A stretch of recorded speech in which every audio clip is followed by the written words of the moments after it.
Обещах да ви разкажа историята как едва не умрях многократно, пътувайки с бус 52 часа от България до Холандия. Рандъм бус, намерен във Фейсбук обява. Когато казвам как оцелях в този бус, имам предвид, че наистина щяхме да умрем неведнъж. Какво нещо е живота? Трябва да има нещо наистина дълбоко сбъркано с един човек, за да се постави той в такава ситуация. Мили приятели, избрахме в Унгария сме. Това е магистралата. Положението е меко казано отчайващо.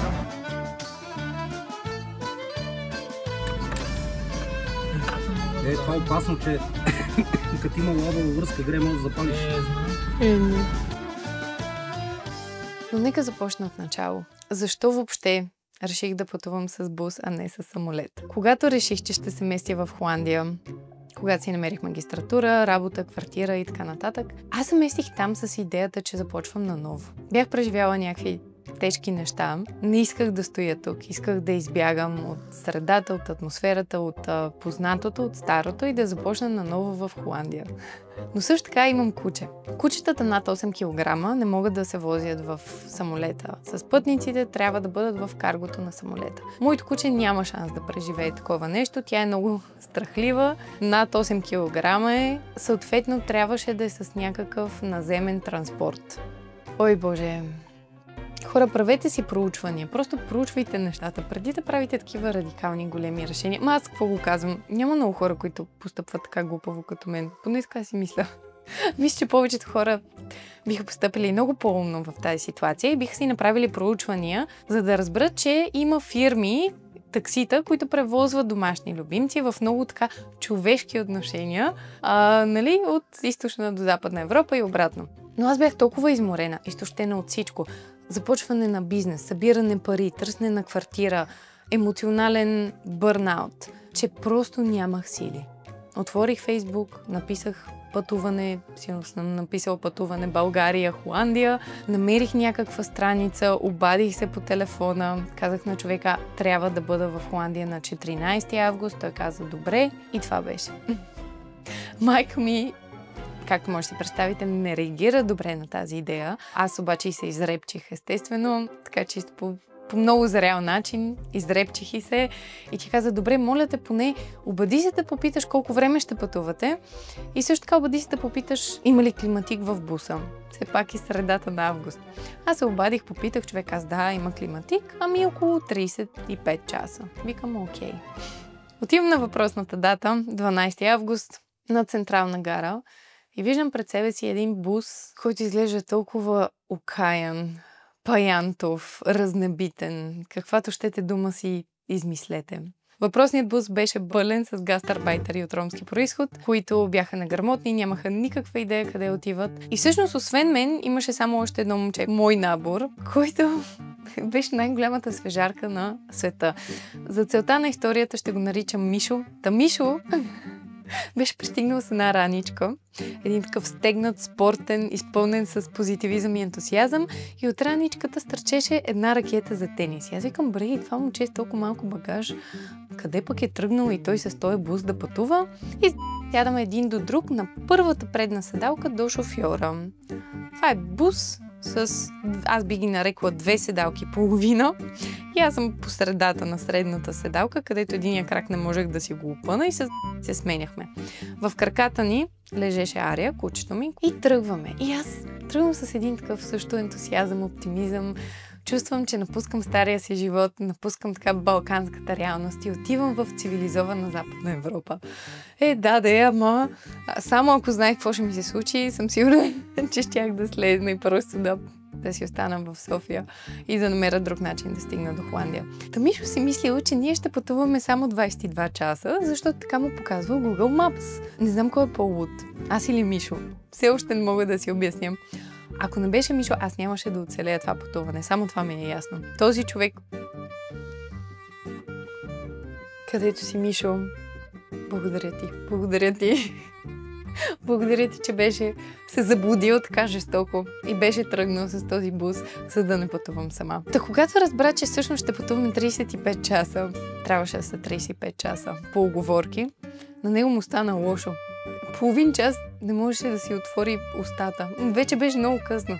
Бяхме тръгнали към Видин през Румъния. Обаче Мишо е човек с позитивизъм, с хубава такава силна нагласа, устремен към живота, ентусиазъм и прие факта, че ще пътуваме по-дълго. Но тогава тепърва започваха нашите приключения. Пътят от София до Видин ни отне 7 часа. По принцип отнема 3 часа, но ние минавахме през всякакви офроуд пътища, обикаляхме през затънтени ромски села, за да събираме остатъка от пътниците си. 7 часа по-късно, малко преди Видин, спукахме гума. Или поне така си мислихме, че е спукана гума. Но шофьорът ни увери, не се притеснявайте, аз ще намеря нова в OLX-а. Не намери нова в OLX-а. Някакси намерихме някаква гумаджийница, където не успяха да намерят гума, която да пасва на нашия бус. Опитахме се да сложим резервната гума, но се оказа, че и тя е с спукана джанта. Аз не знам как това е възможно. В крайна сметка, шофьорът напълни с някакво лепило гумата и каза, тя ще издържи до Германия, там, не знам, магазини, където ще я сменя.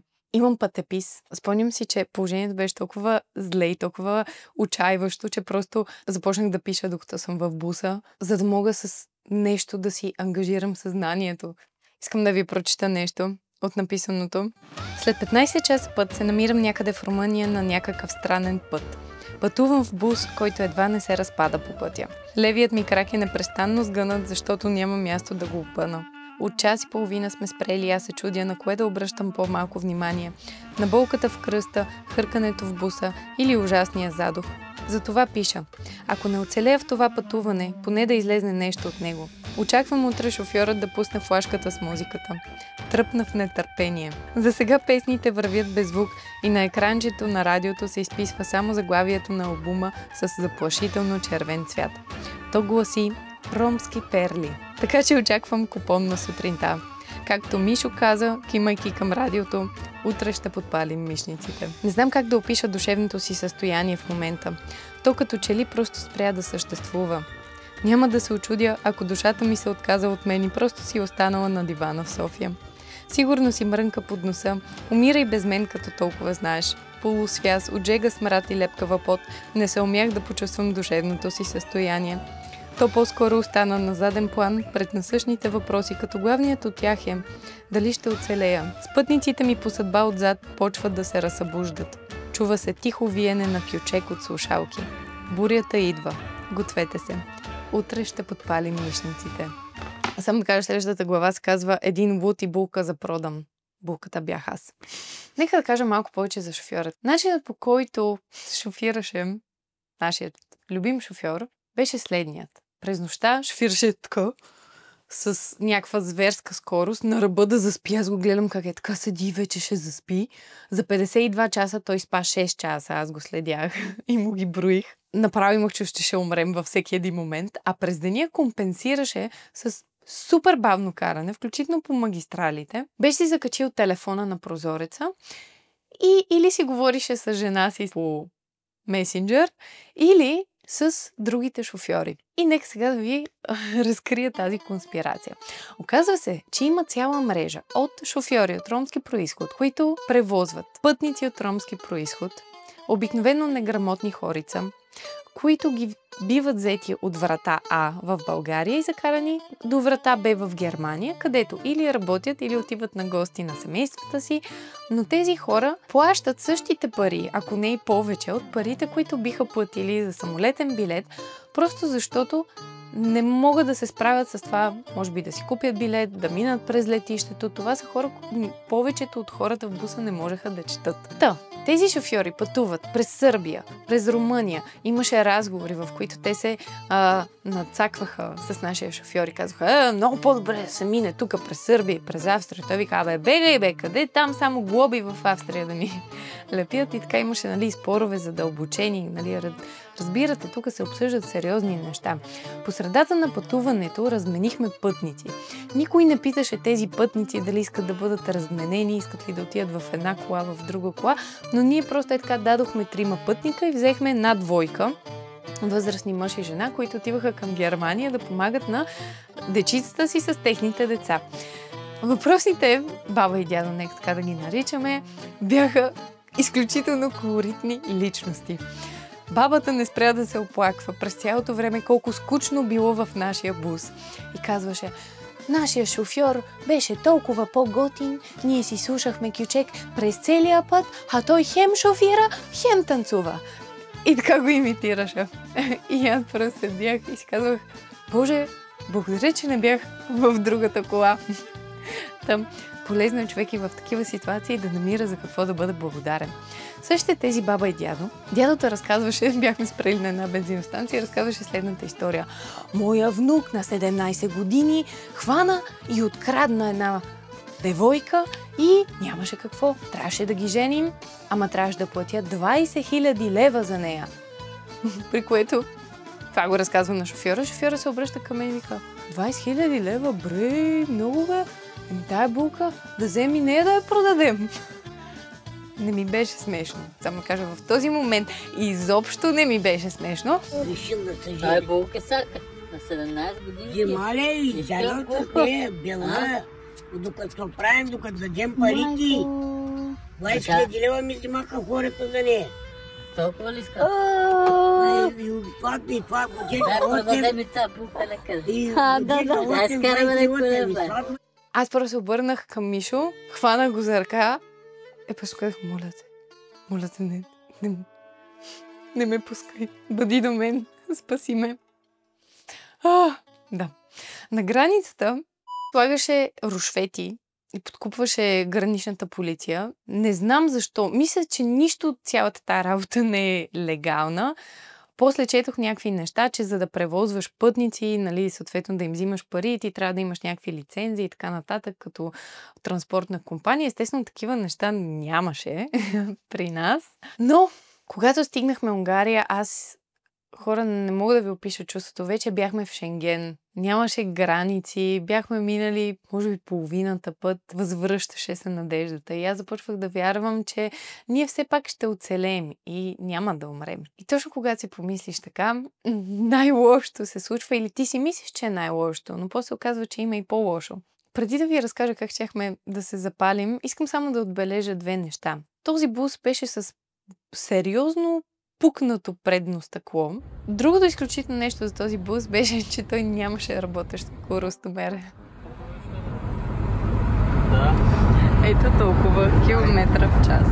Просто така по интуиция човек можеше, нали, да научва дали караме много бавно или караме много бързо.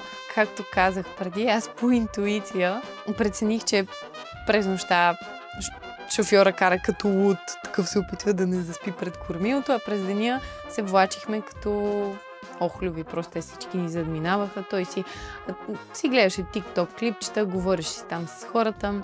Да, една голяма трагедия. Та въпросният бус не можеше да пали често пъти. Често пъти спираме някъде за почивка и той после не пали с ключа, при което това, което правеше шофьора, беше, че измъкваше отдолу някакви неща, ръчкаше някакви жички и така запалваше буса. Това е скандално.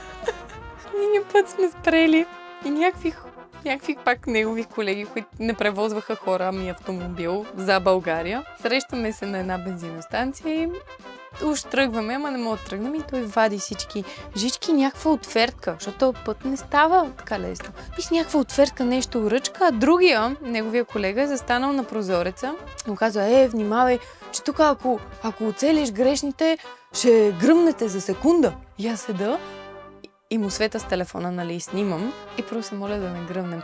Слава Богу, успяхме да запалим буса без да го подпалим и тръгнахме. Стигайки в Германия, аз се почувствах като спасена.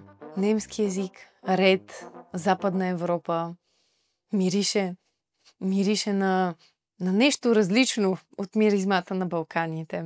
Миришеше на свобода, мирише на нов живот, миришеше на колко близо сме до Холандия.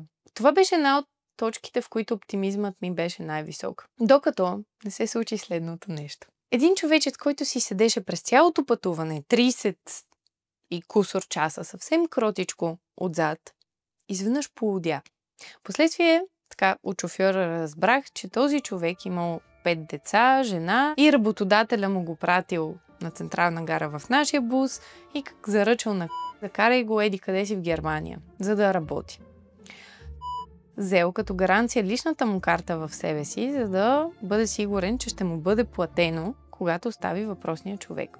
Човечеца обаче не може да чете, нямам никаква представа от география и започна в някакъв момент да се тревожи и да си мисли, че го лъже и че няма да го закара там, където трябва. И явно, за да успокои нервите, извадила ракията от сака и си пинал повечко.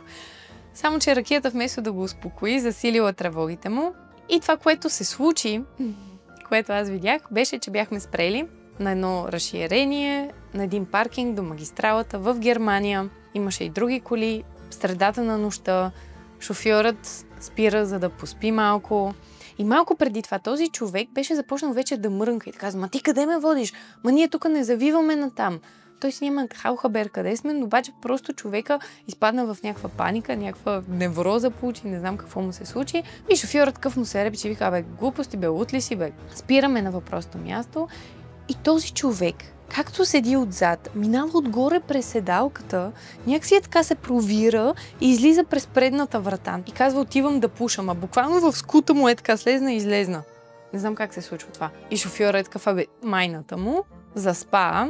Всички в буса заспаха, само аз седа така в нощта. Аз не спях, когато другите спяха. Това беше абсолютно невъзможно. Аз пишех и минава време. И аз някакъв момент забелязвам, че са минали 20 минути. Викам: бе, той човек колко време ще пуши? И както си седя, представете си, аз съм по средата. От лявата ми страна спи шофьора, така свит на кълбо.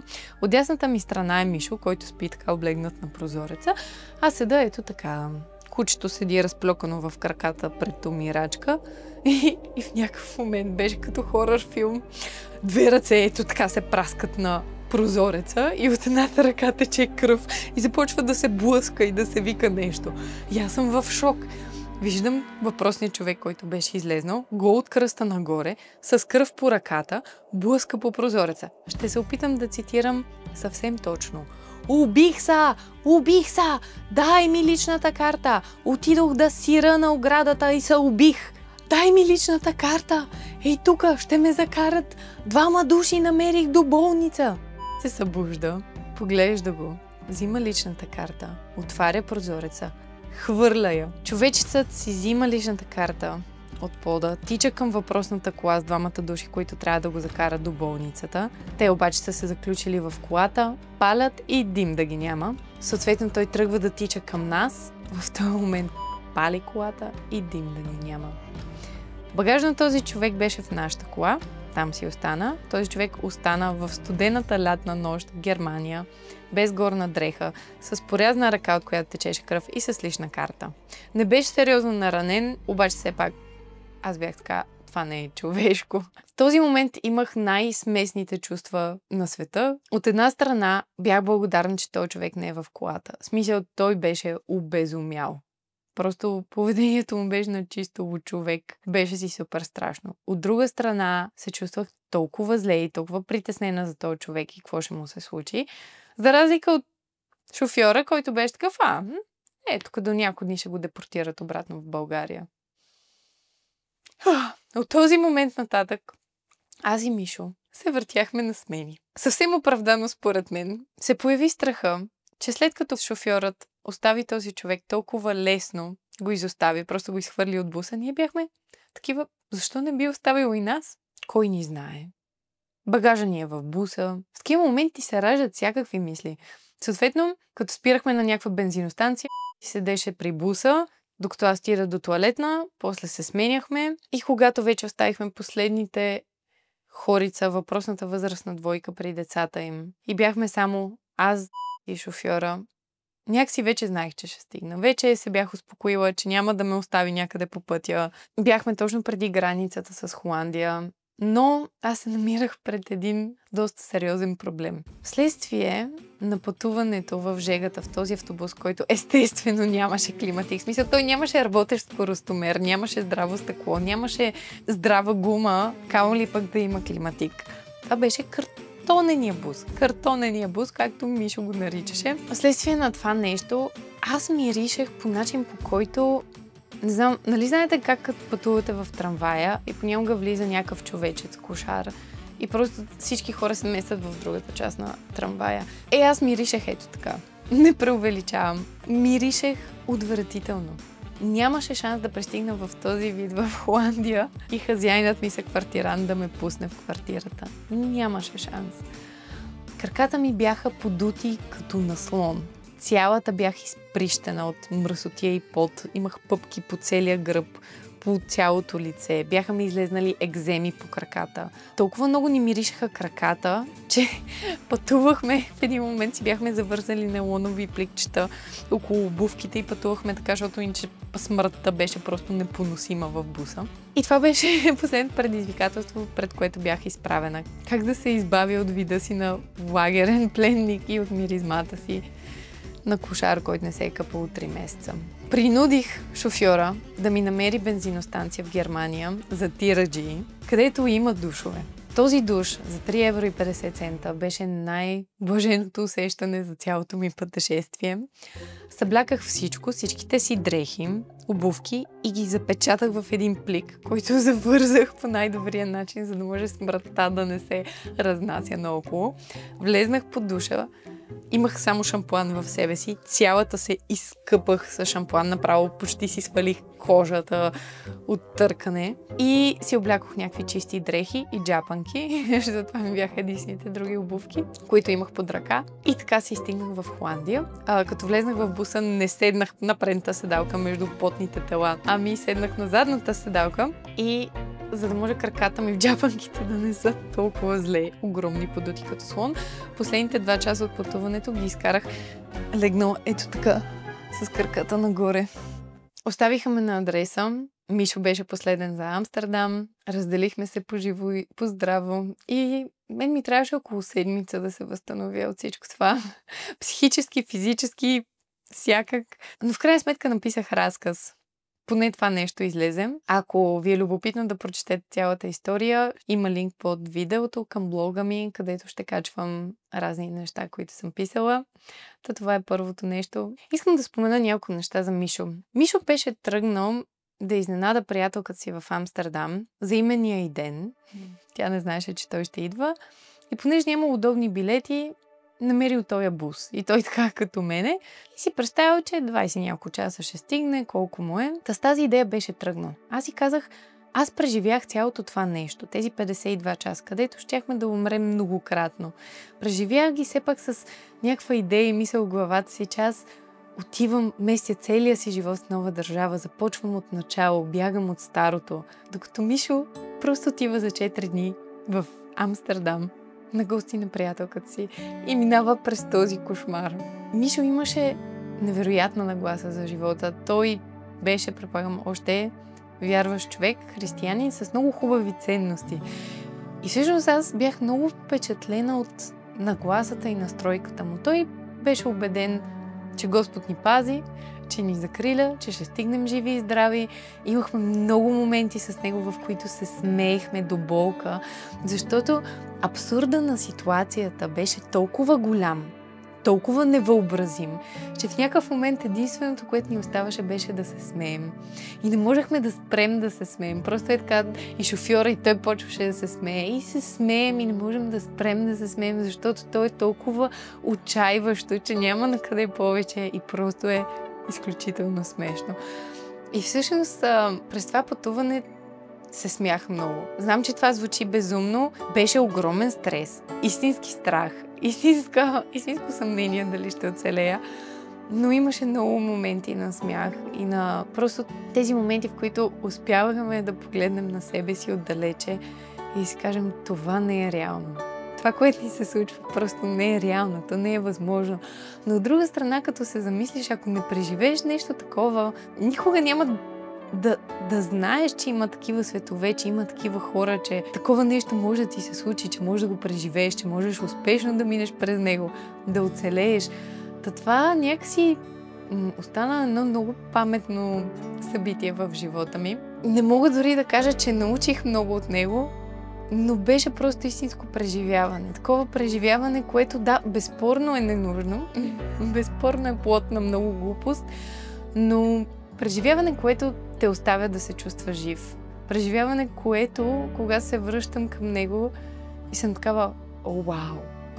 В смисъл, живота е изключителен. Толкова луд, толкова шантав, толкова див.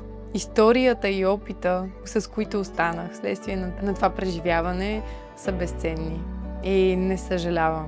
След като оцелях, не съжалявам. Едно кратко допълнение от кухнята ми.